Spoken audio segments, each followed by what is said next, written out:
The Holy Temple Mount. King David established the first Jewish kingdom right below the Temple Mount in the city of David. King Solomon built the first temple right on the Temple Mount. And then Jewish exilees from Babylonia then began the rebuilding of the second temple years later, to be ultimately expanded by King Herod years later. The Jewish connection to the Temple Mount and Jerusalem cannot be clearer. It is basic history. Yet our enemies, with the help of international organizations like the United Nations and UNESCO, are constantly trying to rewrite that history and erase any and all connection between the Jewish people to Jerusalem and the Temple Mount. Stick with me as I share with you important information recently shared by the Temple Mount Institute.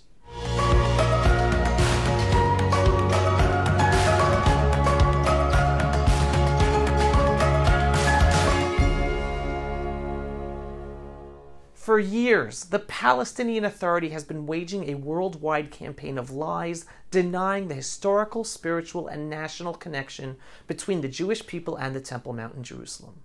In words and deeds, they deny that the Holy Temple ever existed, and they have successfully lobbied for the United Nations to eliminate any references to what the Muslims refer to as the Noble Sanctuary, or as we call it by its true name, the Temple Mount, the name used by Jews for thousands of years.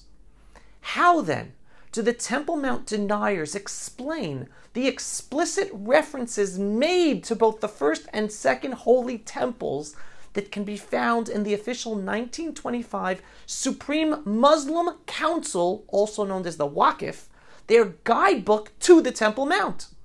Of particular interest is page 4 of this Muslim guide, paragraph 2, in which the booklet admits proudly to the Temple Mount's indisputable connection to the Holy Temple built by King Solomon on land purchased by King David, complete with a reference to Samuel 2, chapter 24, verse 25. It is clear from this Muslim official pamphlet that the current Waqf position, which, like the Palestinian Authority, denies any Jewish connection to the Temple Mount, strays from traditional Muslim acknowledgement of the Mount's Jewish connection. A second reference to the second temple is made on page, again in the second paragraph describing the underground chamber known as Solomon's Stables. Quoting the Jewish historian Josephus, the document cites the conquest of Jerusalem by Titus in the year 70 AD. That's in this Muslim pamphlet. The same descriptions have been spotted in the 1950 edition of, again, the official Supreme Muslim Council guidebook to the Temple Mount. This is significant because it was published just 2 years after the State of Israel gained independence in 1948. In other words, even after the Jewish settlement in the land of Israel had evolved into an internationally recognized nation-state with an army and a rapidly growing population due to the additional influx of Jewish refugees from Arab countries in the Middle East, the official Supreme Muslim Council guide to the Temple Mount, the Waqf, remained true to the facts of history of Jerusalem and the Temple Mount. However, a glance at the 1954 edition of that same Waqf guidebook to the Temple Mount reveals that the two unequivocal acknowledgments of the first and second Holy Temple were completely expunged from the text. Instead, they inserted into the text on page 72 a completely false account of Israel mortar shelling of the Al-Aqsa Mosque, causing damage to the mosque and killing an innocent worshipper. Although the mortar attack may have in fact taken place, its source would have been the Jordanian Legion in the 1948 war, which was heavily shelling the Jewish quarter adjacent to the Temple Mount.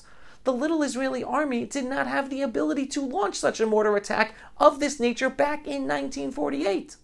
The 1965 edition of the Waqf's guidebook, like the 1954 edition, also deletes the historical references to the first and second holy temples, and it repeats the same full story about Israeli mortar shells.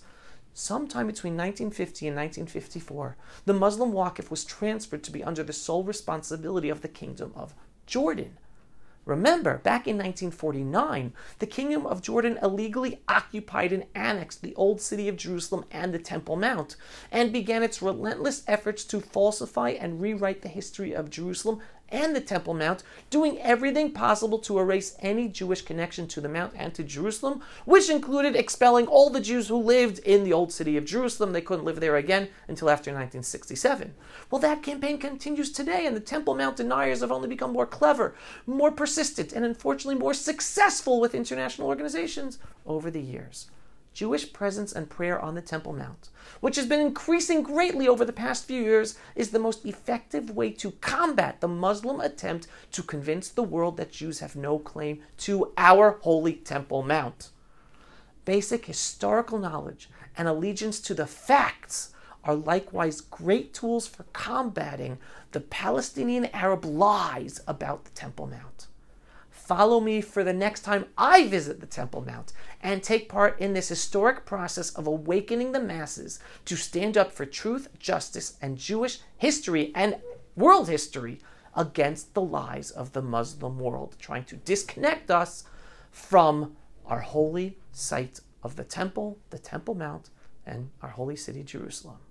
Join me when I go up to the Temple Mount. Don't miss it. Pulse of Israel, frontline videos from the Holy Land. Support our work by donating today.